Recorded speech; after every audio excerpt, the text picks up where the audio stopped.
ang piko na mangga na paborito ng aking asawa. Kahit yan ay lalaki, ay gusto niya itong piko na mangga at iba daw ang kasarapan.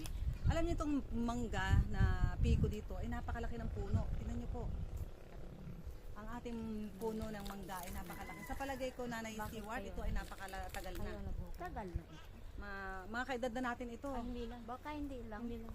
O mga Kasi yung binilang ko 50 years dito na ito. matanda na eh. Mangga na yan. Ito ang ganito kalaking mangga, kahit ito'y ganito, ay hindi ito epektado ng sobrang init sapagkat nagdiretso ang kanyang bunga. Napakaganda pa ng kanyang bunga. Hindi siya nalalanta ang mga dahon niya. At napakalusog. Kahit mag-Il Nino, buhay ang mangga. Kahit maglanin niya, buhay ang mangga. Basta ganyan na kalaki. Kahit gumaha ng malalim, hindi na siya mamamatay.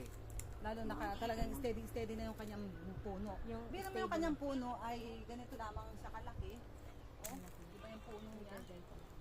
Maiksi lamang, oh, pero andito lamang ang sanga niya, pero talagang naging matibay siya.